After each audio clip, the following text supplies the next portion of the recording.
Bismillahirrahmanirrahim. Assalamualaikum warahmatullahi wabarakatuh. Waalaikumsalam warahmatullahi wabarakatuh. Innal hamdalillah nahmaduhu wa nasta'inuhu wa nastaghfiruh wa na'udzu billahi min shururi anfusina wa min sayyiati a'malina. May yahdihillahu fala mudilla lahu wa man yudlil fala hadiya lahu. Asyhadu an la ilaha illallah wahdahu la syarika lahu wa asyhadu anna Muhammadan 'abduhu wa rasuluh. Allahumma salli ala Muhammad wa ala ali Muhammad kama sallaita ala Ibrahim wa ala ali Ibrahim wa barik ala Muhammad wa ala ali Muhammad kama barakta ala Ibrahim wa ala ali Ibrahim fil alamin innaka Hamidum Majid. Qala Allah Ta'ala fil Qur'anil Karim, ya ayyuhalladzina amanu taqullaha haqqa tuqatih wa la tamutunna illa wa antum muslimun. يا أيها الناس اتقوا ربكم الذي خلقكم من نفس واحدة وخلق منها زوجها وبث منهما رجالا كثيرا ونساء واتقوا الله الذي تساءلون به والأرحام إن الله كان عليكم رقيبا يا أيها الذين آمنوا اتقوا الله وقولوا قولا سديدا يصلح لكم أعمالكم ويغفر لكم ذنوبكم ومن يطع الله ورسوله فقد فاز فوزا عظيما. أما بعد فإن أصدق الحديث كتاب الله وخير الهدي هدي محمد صلى الله عليه وسلم وشر الأمور محدثاتها وكل محدثة بدعة وكل بدعة ضلالة وكل ضلالة في النار. معاشر المسلمين جماعة صلاة maghrib rahimakumullah wa rahimana jami'an wa arsyadakumullah wa arsyadana jami'an. Yang pertama-tama kita panjatkan puja-puji syukur kita kehadirat Allah Subhanahu wa taala yang telah memberikan kita nikmat yang besar. Nikmat bisa hadir dengan penuh keimanan dan ketakwaan kepada Allah Subhanahu wa taala untuk menunaikan panggilan Allah Subhanahu wa taala dan mengerjakan kewajiban kita atau kebutuhan kita sebagai umat muslim atau sebagai hambanya Allah Subhanahu wa taala dengan menyembah Allah Subhanahu wa taala dengan mengaplikasikannya mengerjakan sholat maghrib secara berjamaah. Alhamdulillah, nikmat. Kalau dipresentasikan di rata-rata berapa banyak orang yang ke masjid sama yang tidak. Tapi alhamdulillah Allah Ta'ala memberikan kita hidayah dan memberikan kita nikmat atas kehendak Allah Subhanahu wa taala. Kita dipilih sebagai hamba-hambanya yang mendengar, yang ketika dipanggil untuk mengerjakan salat maghrib kita mendatanginya. Betapa bahagianya Allah Subhanahu wa taala ketika kita bisa mendatangi panggilannya. Seperti selayaknya orang bapak atau seorang guru yang memanggil murid atau anaknya. Ketika dia mengijabahkan atau mendatangi panggilan tersebut dan dia dengan penuh kesopanan dan penuh kesemangatan untuk mendatangi panggilan tersebut, otomatis yang memanggilnya merasa dihargai, merasa senang. Begitu juga Allah Subhanahu wa taala. Maka alhamdulillah kita bisa mendatanginya, dan apalagi kita sekarang sambil mengisi waktu kekosongan yang diberikan kepada kita oleh Allah Subhanahu wa taala dengan memperdalam ilmu kita atau minimal kita menambah wawasan kita dan kita menambah ilmu kita, karena menambah ilmu atau menuntut ilmu hukumnya wajib bagi umat muslim untuk meningkatkan keilmuan kita atau mengangkat kebodohan dari diri kita. Alhamdulillah, kata Rasulullah sallallahu alaihi wasallam mengatakan, "Ma min baitin fi buyutillah yatluna kitabahu wa yatadarasuna bainahum illa nazalat alaihimus sakinah wa huffat lahumul malaika wa ghasyiyat lahumur rahmah wa dzakarallahu fi man indah." Kata Rasulullah mengatakan, tidaklah seseorang ketika dia berkumpul, mastama'a qaumun fi baitin min buyutillah, tidaklah suatu kaum berkumpul di antara rumah-rumah Allah Subhanahu wa taala dan dia membacakan ayat-ayat Allah Subhanahu wa taala. Wa yatadarasuna bainahum, dan mempelajari isi-isi apa yang terkandung oleh Al-Qur'an tersebut, ayat-ayat tersebut. Dan di Al-Qur'an itu isinya 3 unsur. Kalau Al-Qur'an itu dikerucutkan ya, pembahasan di dalam Al-Qur'an itu 3. Yang pertama pembahasannya tentang ilmu yakin atau ilmu akidah, atau ilmu mengtuhankan Allah Subhanahu wa taala, dan ilmu keimanan. Iman kepada Allah, iman kepada malaikat, iman kepada Rasulullah, Rasul-Rasul Allah, iman kepada kitab-kitab Allah, iman kepada hari akhir. Seperti itu. Itu isi kandungan yang pertama di dalam Al-Quran. Kandungan yang kedua di dalam Al-Quran menceritakan tentang ibadah-ibadah, amalan yang sifatnya badaniyah, ibadah sholat, ibadah zakat, ibadah haji, ibadah sedekah, dan akhlak-akhlak. Ini dibahas di tahap yang kedua. Bagian yang ketiga di dalam Al-Quran ialah tentang sejarah-sejarah, kisah-kisah,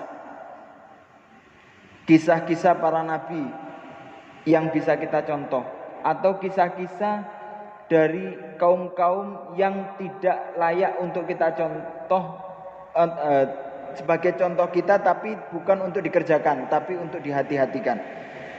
Contohnya kisahnya Fir'aun, kisahnya Raja Namrud, dan macam-macam.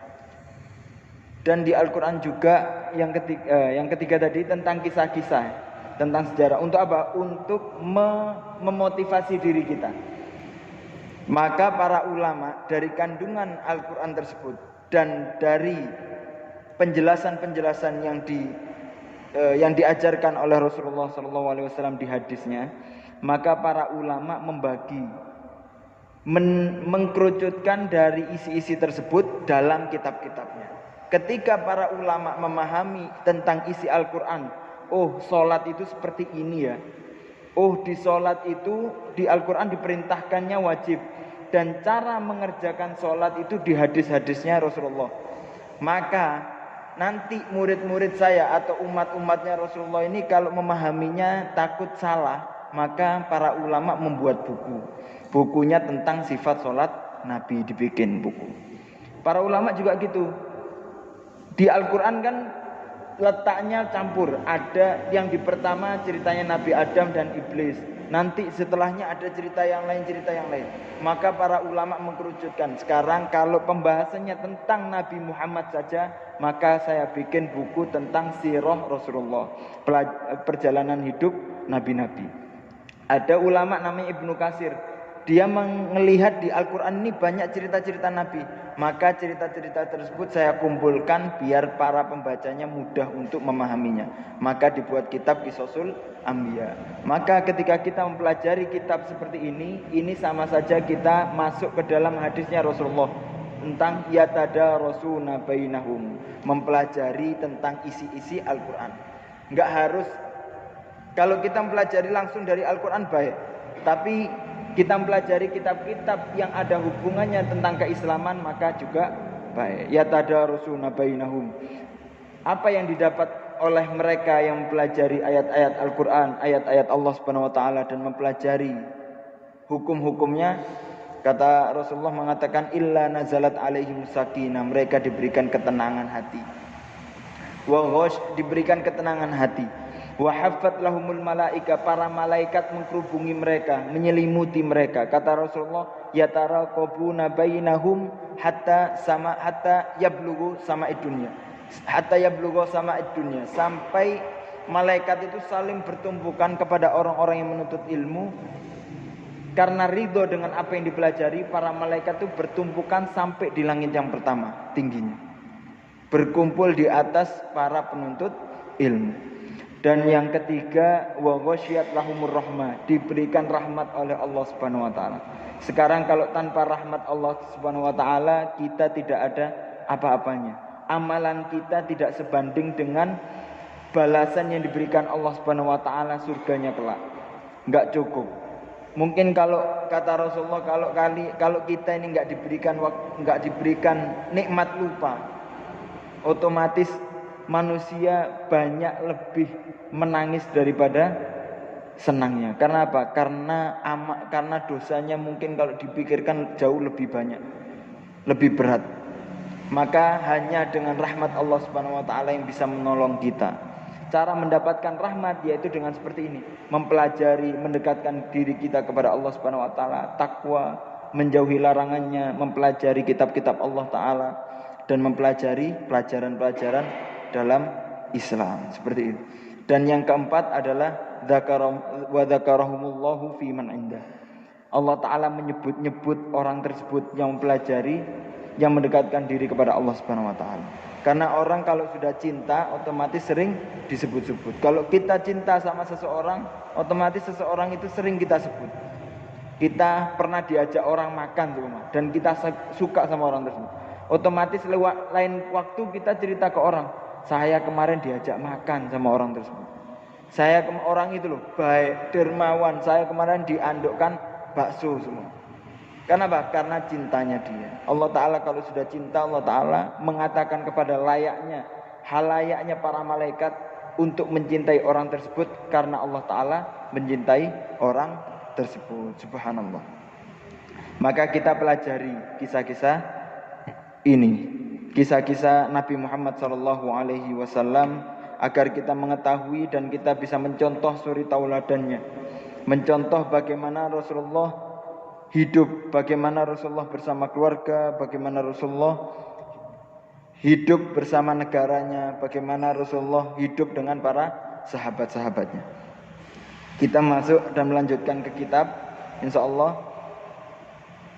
Melanjutkan kemarin kita membahas masih sejarah sebelum Rasulullah, yaitu sejarah masuknya berhala di kota Mekah. Kalau dilihat dari awal kan, kota Mekah itu Nabi Ibrahim, orangnya muwahhid, agamanya tauhid. Kok bisa setelahnya ada berhala? Ceritanya sampai di zamannya ada raja namanya Amr bin Luhai al-Khuzai. Amr bin Luhai al-Khuzai itu pemimpin Mekah ketika itu. Karena baik, karena beliau dianggap orangnya suka menghormati, tapi ilmu agamanya kurang. Sehingga ketika beliau beliau perjalanan ke Syam itu di daerah Palestina atau Suriah sekarang, Amr bin Luhai melihat di Syam para masyarakatnya ketika itu menyembah berhala-berhala. Dan Amr bin Luhai al-Khuzai, dia menganggap kota Syam, negara Syam ketika itu adalah tempat, negara Syam waktu itu negara tempat turunnya para nabi-nabi. Dari Nabi Ibrahim pernah di sana, Nabi Ishak pernah, Nabi Yakub, Nabi Yusuf, semuanya pernah di Syam.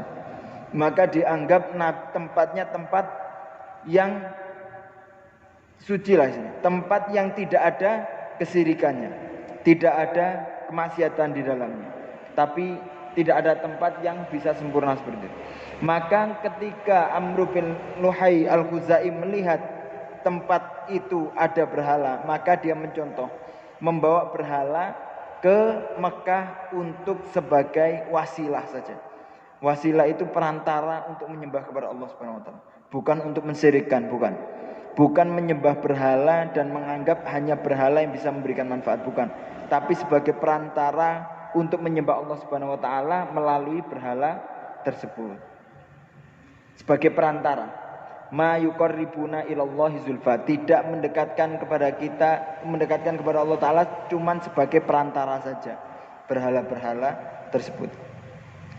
Setelah itu ketika berhala sudah dimasukkan, berhala pertama dimasukkan sama Amr bin Luhai al-Khuzai ke Mekah, itu awal mula adanya berhala di kota Mekah, dan akhirnya nanti akan dihancurkan oleh Rasulullah ketika Fathul Mekah. Saya lanjutkan. Wa kanatil jahiliyatu ala dzalika wa fihim baqaya min dini Ibrahim lam yatrukuhu kullah. Wa aidan yadhunnuna anna ma hum alaihi wa anna ma ahdathahu amrun bid'ah hasanah la tughayyiru dina Ibrahim. Wa kanatil jahiliyah, dan orang-orang jahiliyah yang hidup di sebelum zaman Rasulullah, ala dzalika, dia tetap dalam keadaan seperti itu, keadaan menyembah berhala. Wa fihim baqaya min dini Ibrahim, tetapi ada sebagian yang tersisa dari agamanya Nabi Ibrahim. Maksudnya ketika mayoritas orang menyembah berhala ketika itu di Mekah, tapi ada sebagian orang yang masih dalam sisa agamanya Nabi Ibrahim. Maksudnya masih menyembah Allah Subhanahu wa taala dan tidak mensekutukan Allah Subhanahu wa taala. Saya pernah baca itu sekitar 5 orang yang agamanya masih memeluk agamanya Nabi Ibrahim. Salah satunya yaitu ada Warokoh bin Naufal, ada namanya Zaid bin Amr. Ini dan yang lainnya ini menyembahnya Allah Subhanahu wa taala dan tidak mensyirikkan, tidak menyembah kemaksiatan kepada berhala. Min dini lam yatrukuhu kullah, tidak meninggalkan semuanya. Wa aidan yadhunnuna annama hum alaihi, dan mereka menganggap apa yang dikerjakan oleh orang-orang jahiliyah tersebut, wa annama ahdatsahu, dan apa yang dibuat oleh Amr bin Luhai al-Khuzai tadi untuk membawa berhala tersebut adalah bid'atun hasanah, yaitu perkara yang baru yang dianggap baik. La tughayyiru dinu Ibrahim, tidak mengubah agamanya Nabi Ibrahim. Karena apa? Karena mereka menganggap berhala ini bukan menyampingkan Allah Subhanahu wa taala, bukan menghilangkan kadarnya Allah taala sebagai Tuhan, tidak, tapi sekedar perantara saja. Ini anggapan mereka.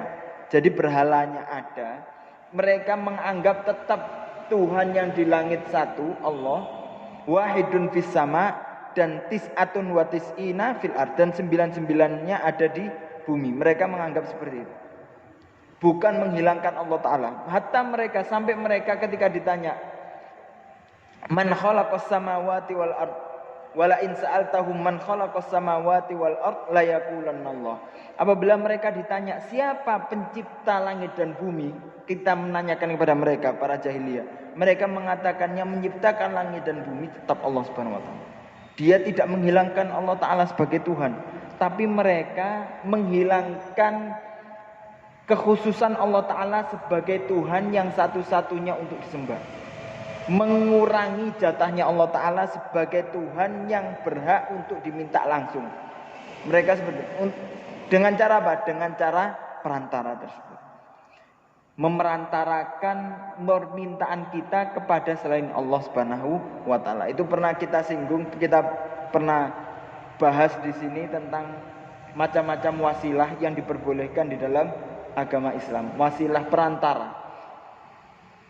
Singkatnya, yang diperbolehkan yaitu meminta sesuatu, meminta doa, perantara doa kita kepada Allah Subhanahu wa taala dengan perantara orang yang alim. Saya minta kepada ustadz semua. Saya menemukan ustadz dan saya anggap ustadz ini masya Allah, sehingga saya minta kepada ustadz tersebut, ustadz tolong doakan saya agar saya istiqomah semua. Sebenarnya kita ini mampu untuk doa langsung kepada Allah Subhanahu wa taala, tapi kita meminta perantara seumpama ustadz tersebut doanya bisa diijabahkan oleh Allah Subhanahu wa taala. Ini diperbolehkan. Karena apa? Karena Rasulullah juga memerintahkan Umar bin Khattab untuk memintakan doa, minta doa kepada siapa? Uwais al-Qarni. Dan Umar juga pernah minta doa kepada Abdullah bin Abbas. Ini diperbolehkan. Meminta doa kepada manusia yang masih hidup itu boleh. Tapi kalau sudah mati, inqata amaluhu, terputus amalannya. Kalau yang sudah mati kita minta, yang mati saja amalannya sudah terputus kecuali 3 perkara. Bagaimana dia bisa memberikan wasilah atau memberikan manfaat kepada, memberikan doanya kepada orang lain. Yang kedua, wasilah yang diperbolehkan adalah dengan amal soleh. Kita mengerjakan amal soleh, kita berinfak. Ya Allah, mudah-mudahan dengan infak saya ini 100.000, semoga anak saya yang di pondok naik kelas, dimudahkan ujiannya. Ini tidak mengapa. Ya Allah, mudah-mudahan dengan puasa saya ini nanti saya dimudahkan dalam pernikahan saya. Ya Allah, ini tidak mengapa. Karena Rasulullah mencontohkan cerita tiga pemuda yang terhimpit atau terkepung di suatu gua yang tidak bisa keluar ketika tertutup oleh batu. Akhirnya tiga pemuda tersebut tawasul dengan amal soleh mereka. Yang ketiga yang diperbolehkan dengan tawasul wasilah itu dengan doa, dengan menyebut asma dan sifat Allah Subhanahu wa taala, nama-nama dan sifat Allah Subhanahu wa taala. Ya Allah, wahai Maha Pengampun, maka ampunilah saya. Ya Ghaffar, ighfir lana. Wasilah dengan nama Allah diperbolehkan karena Rasulullah mencontohkan bismin sammaita bihi nafsak au 'allamta ala rasulik, atau yang kamu ajarkan kepada rasul kamu. Dengan wasilah dengan nama-nama Allah Subhanahu wa taala dan sifat-sifat Allah Subhanahu wa taala ini tidak mengapa.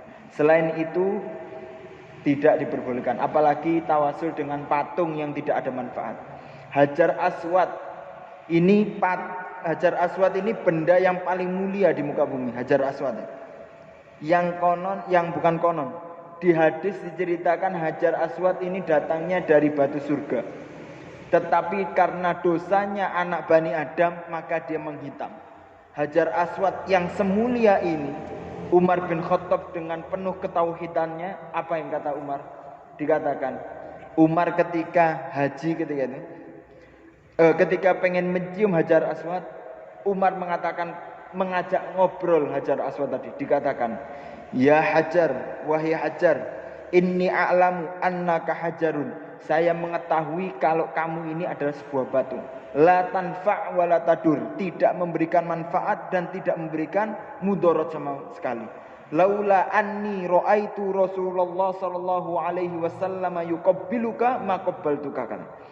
Kalau seumpama saya tidak melihat Rasulullah mencium kamu, saya tidak mungkin mencium kamu.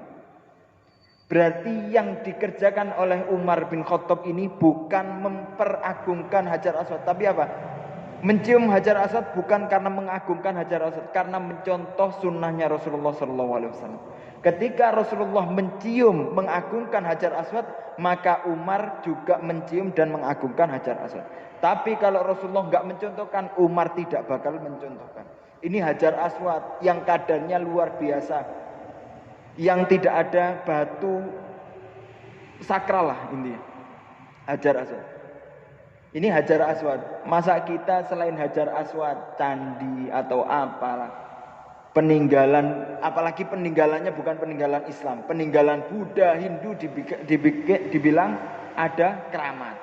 Nanti jatuh, mama tangannya putus, kita takut walat. Enggak mungkin. Semua yang bisa mengubah ini Allah Subhanahu wa taala. Patung yang enggak bisa manfaat. Yang penting keyakinan kita. Kalau mindset kita takut, otomatis setan lebih mudah mengganggu kita. Maka kita juga tambah ditakut-takuti setan. Tapi kalau keyakinan kita hanya Allah Subhanahu wa taala yang bisa merubah segala sesuatu, ya enggak ada masalah. Seperti itu. Ini Umar bin Khattab mencontohkan kepada kita tentang kemurnian tauhid kepada Allah Subhanahu wa taala. Nah, kita lanjutkan. Wa min aqdami asnamihim, dan dari yang paling lama berhala-berhala mereka ada yang namanya Manat.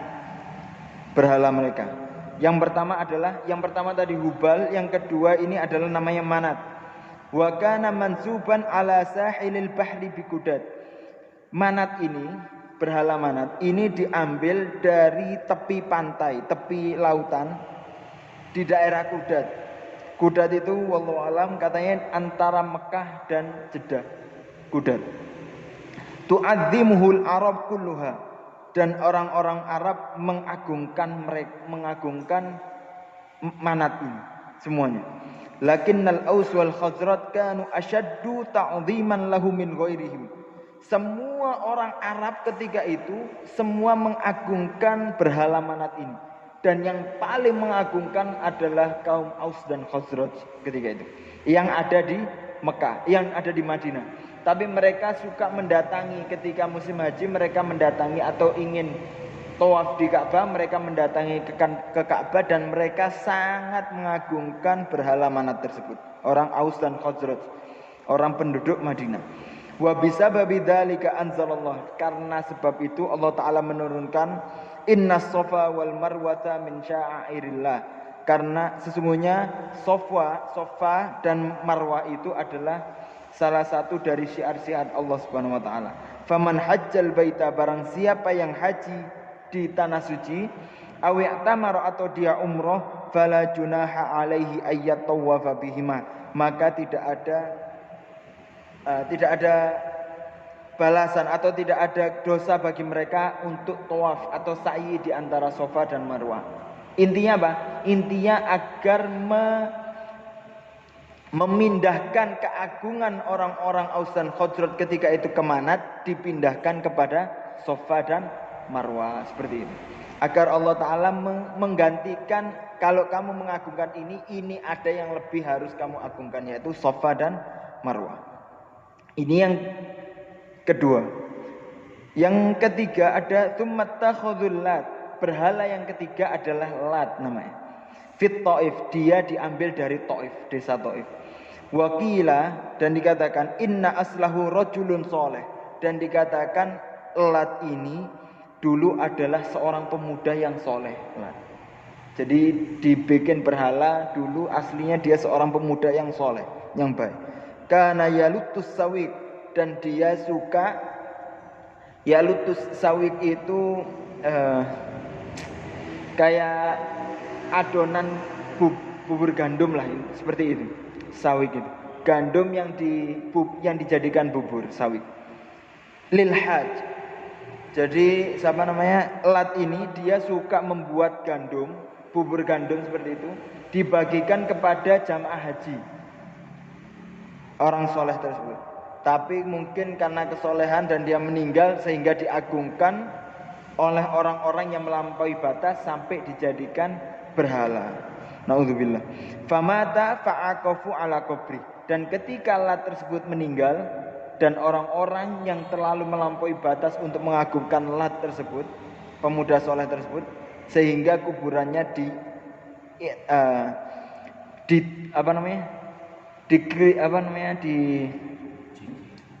diukir. Di itikaf ya. Itikaf itu apa ya?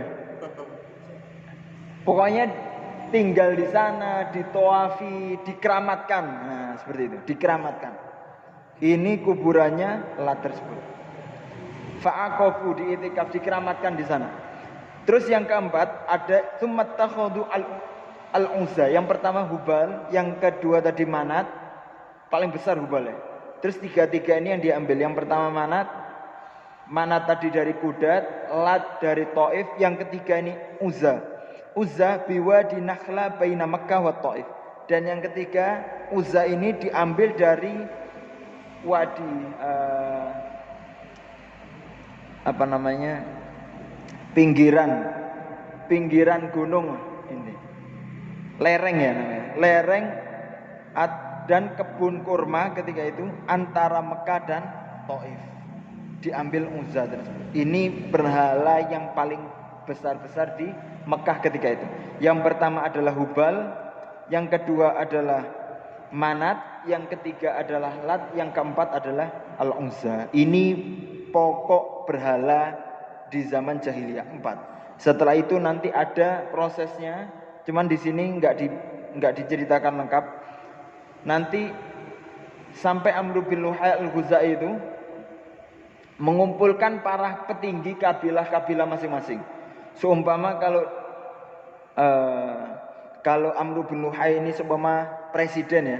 Jadi dia mengumpulkan dari ketua suku Jawa kumpul, suku Sunda kumpul, suku Banjar kumpul, Batak kumpul, semuanya kumpul. Setiap kabilah mendatangkan berhala masing-masing untuk diagungkan.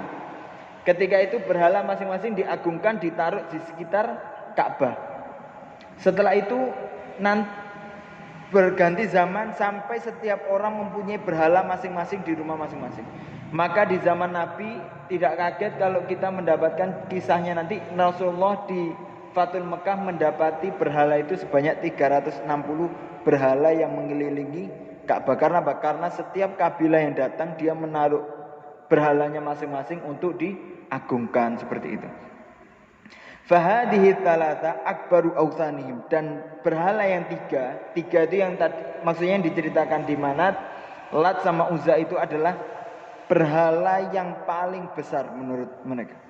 Tsumma katsura syirk, mulai ketika itu mulai banyak kesirikan karena sudah berani untuk menduakan Allah Subhanahu wa taala. Wa katsuratil authan, dan mulai banyak berhala-berhala ditaruh. Fi kulli buqatin minal Hijaz, di setiap tempat di Hijaz. Jadi ada Ka'bah, kotanya namanya Mekah, daerah wilayahnya namanya Hijaz. Dulu nggak ada Saudi Arabia, nggak ada.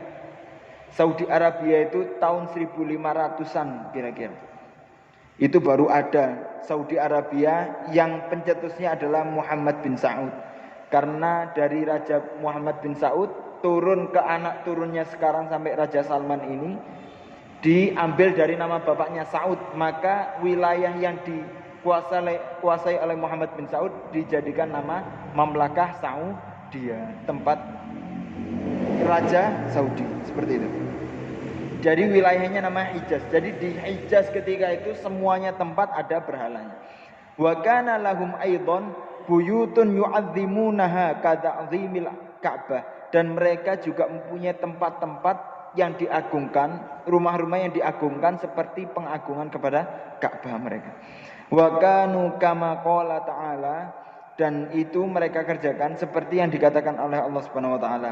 Laqad mannallahu 'alal mu'minin, Allah taala telah memberikan kepada orang-orang mukmin, idz ba'atsa fihim rasulan, ketika diutus kepada mereka utusan Allah Subhanahu wa taala, min anfusihim, dari diri mereka, yaitu dari bangsa mereka sendiri. Yatslu 'alaihim ayatihi, untuk apa? Untuk dibacakan Al-Qur'an kepada mereka. Pertama, ini salah satu konsep juga bisa diambil sebagai konsep pendidikan anak, yaitu ketika diutus guru atau kita mulai mengajarkan kepada anak, apa yang di konsep yang pertama kita ajarkan, yang pertama adalah yatslu alaihim ayati, yang pertama dibacakan Al-Qur'an, yaitu dipahamkan tentang Al-Qur'an, atau mengajari anak agar anak pertama kali yang dia bisa adalah membaca Al-Qur'an. Yatslu alaihim ayatihi wa yuzakkihim, yang kedua adalah tazkiyah nufus, membersihkan diri. Dengan apa? Dengan akhlak. Ketika anak sudah awalnya sudah dididik dengan bacaan Al-Qur'an, bisa membaca Al-Qur'an, rajin baca Al-Qur'an, setelah itu akhlaknya juga diajarkan, dibaguskan, tazkiyah nufusnya dikuatkan, maka setelah itu baru nginjak ke proses pendidikan sekolah. Wa yu'allimuhum mul kitab wal hikmah. Yang ketiga adalah mengajari kepada mereka tentang pelajaran kitab-kitab Allah, mempelajari pelajaran-pelajaran. Ini konsep yang ketiga. Step yang ketiga, pertama adalah mengajarkan Al-Quran, yang kedua adalah akhlak, yang ketiga mengajarkan tentang pelajaran-pelajaran, yang keempat wal hikmah. Hikmah ini adalah penjelasan atau kandungan-kandungan yang terisi dari kitab tersebut. Atau para ulama juga mendefinisikan hikmah di sini adalah hadis-hadis Rasulullah. Kitab yang pertama adalah Al-Quran, yang kedua adalah hikmah adalah hadis-hadis Rasulullah atau penjelasan dari kitab tersebut. Manfaat belajar fikih, apa itu hikmah? Manfaat belajar sejarah dalam hidup kita, itu hikmah. Mempelajari manfaat belajar akidah dalam keseharian kita, itu apa? Itu hikmah namanya. Ini yang keempat. Wa in kanu min qablu la fi dhalalim mubin. Meskipun mereka sebelumnya dalam keadaan kesesatan yang nyata, para jahiliyah tersebut. Maka diutusnya Rasul untuk mengajarkan itu. Ini konsep yang penting, harus kita tanamkan kepada anak-anak kita atau kepada anak didik kita. Yang pertama, kita tanamkan kepada mereka membaca Al-Quran agar mereka cinta dengan kitabnya Al-Quran. Yang kedua yaitu mengajarkan tentang akhlak kepada mereka. Yang ketiga yaitu mengajarkan kepada mereka tentang pelajaran-pelajaran. Yang keempat adalah mengambil hikmah dari pelajaran-pelajaran yang diambil tersebut. Setelah itu, walamma da'ahum Rasulullah sallallahu alaihi wasallam ila Allah ishtadda inkarun nas. Ketika Rasulullah mengajak mereka kepada Allah Subhanahu wa taala untuk mentauhidkan Allah Subhanahu wa taala, ishtadda inkarun nas. Mulai manusia mulai genting untuk mengingkari, mulai enggak suka sama Rasulullah, mulai menolak dengan ajakan Rasulullah sallallahu alaihi wasallam. Lahu ulamaihim wa ubadihim, sampai-sampai ulama mereka yang dianggap pintar di antara mereka menolak, dan orang yang rajin ibadah di antara mereka juga mereka menolak dakwanya Rasulullah. Wa mulukim, dan raja-raja mereka, wa amatihim, dan masyarakat mereka banyak yang mengingkari. Hatta innahu lamma da'a rajulan ilal Islam qala lahu, sampai ada seorang pemuda, dia diajak untuk memeluk Islam, dan pemuda tersebut mengatakan, mamma'aka ala hadha. Jadi sombong pemuda tersebut, seakan-akan dia mengatakan, kamu ngajak saya untuk Islam, siapa yang bersama kamu ini siapa? Wahai Muhammad, istilahnya seperti itu. Siapa yang mau untuk kamu ajak? Qala, dikatakan Rasulullah mengatakan, hurrun wa abdun. Yang mengikuti saya ada yang merdeka, orang hur ada, dan hamba saya ada. Jadi mencakup semuanya ada. Siapa yang dimaksud oleh Rasulullah SAW hurrun wa abdun? Siapa kira-kira?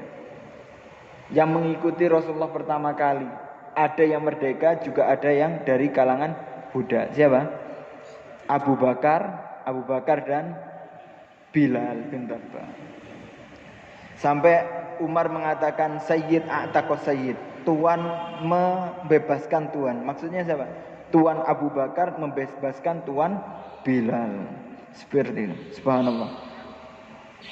Ini menjelaskan Rasulullah kalau yang mengikuti Rasulullah itu bukan satu kalangan, tapi semuanya, mencakup orang-orang merdeka dan orang-orang budak. Wa a'dhamul faedah laka ayyuhat thalib. Ini kata penulis mengatakan, dan yang paling besar faedah bagi kalian wahai penuntut ilmu, wa akbarul ilmi, dan ilmu yang paling besar, wa ajallul mahsul, dan hasil yang paling besar, kalau in fahimta, kalau kalian memahami, masoha anhu Rasulullah SAW, apa yang disahihkan oleh Rasulullah, atau apa yang benar-benar datang dari Rasulullah SAW. Rasulullah mengatakan, ini mengajari kepada kita, ini penulis, tentang faedah yang besar kalau kita mengetahui tentang sejarah. Rasulullah mengatakan, bada'al islamu ghoriban, Islam ini datang dalam keadaan gharib. Gharib itu aneh. Islam datang dalam keadaan aneh. Wa sayaudu ghoriban kama bada, dan Islam ini akan kembali aneh seperti awal tersebut. Fatuba lil ghuraba, maka beruntung bagi orang-orang yang merasa dirinya aneh. Bukan menganehkan diri ya, tapi aneh ketika dia sholat, yang lain gak sholat. Tapi bukan menganehkan diri. Ini terjadi di kita. Maksudnya apa maksud di sini? Tadi kan diceritakan Rasulullah sampai ketika mendakwakan Islam, Rasulullah gak ada yang mengikuti. Dan sampai ada satu pemuda, diajak pemuda tersebut malah ganti balik tanya, siapa bersamamu wahai Muhammad yang mengikutimu? Akhirnya Rasulullah mengatakan, berarti kan Rasulullah ketika itu aneh. Maksudnya aneh itu tidak seperti mayoritas manusia, meskipun dalam keadaan kebenaran. Dan Islam akan kembali seperti itu. Sekarang kita mungkin hampir dalam keadaan seperti itu. Kalau kita rata-ratakan, kita singgung seperti yang di awal, berapa banyak orang yang datang ke masjid sama yang di jalan, berapa banyak orang yang benar-benar memegang agamanya sama yang tidak. Ini kan miris. Jadi kembali aneh. Kita pakai peci, pakai baju koko setiap hari, di kalangan manusia pekerja menjadi aneh, ya kan? Ini kan mulai orang-orang di mall rame belanja. Kita sendiri datang ke masjid sholat. Jadi aneh, ya gak? Lebih sedikit orang yang mendatangi Islam daripada yang tidak. Ini yang pertama. Yang kedua yang disebutkan hadis ini, wa qauluhu la tatabi'unna sanana man kana qablakum. Kalian pasti nanti akan mengikuti contoh-contoh atau budaya-budaya orang-orang sebelum kalian. Hadwal kudda bil kudda, setiap langkah demi langkah. Hatta laudakhalu juhra dabbin nadakhaltumu, sampai mereka kalau mau masuk ke dalam dob itu kayak biawak, tapi biawaknya padang pasir. Jadi dia punya tempat persembunyian lubang di padang pasir itu. Sampai kalau mereka masuk ke dalam lubang tersebut, kalian akan masuk. Setelah itu para sahabat para sahabat nanya, ya Rasulullah, al-Yahud wan Nasara, atau apakah mereka itu orang Yahudi dan Nasara wahai Rasulullah? Kata Rasulullah mengatakan, faman, siapa lagi? Maksudnya apa? Maksudnya orang-orang Islam, orang-orang ini lebih condong kepada peradaban mereka, mengikuti contoh-contoh yang diajarkan mereka, tidak mengikuti contoh yang diajarkan Rasulullah. Contohnya, kita pakai peci di kalangan di orang-orang di keromean lah, di pasar. Kita lebih malu pakai peci daripada kita pakai baju Manchester umum. Saya pakai sarung ke mall lebih malu daripada pakai baju Arsenal. Iya enggak? Kita pakai baju Manchester di jalan-jalan orang biasa, tapi kita pakai peci kemana-mana, ada orang mesti yang nanya, kok pecian terus kayak orang alim, seumpama seperti itu. Kan ini udah mulai kelihatan terasingan kita, dan sudah mulai terlihat mana manusia yang lebih dicondongkan, manusia mana yang lebih dicondongkan, condong kepada syiarnya Islam atau syiar mereka Yahudi dan Nasara.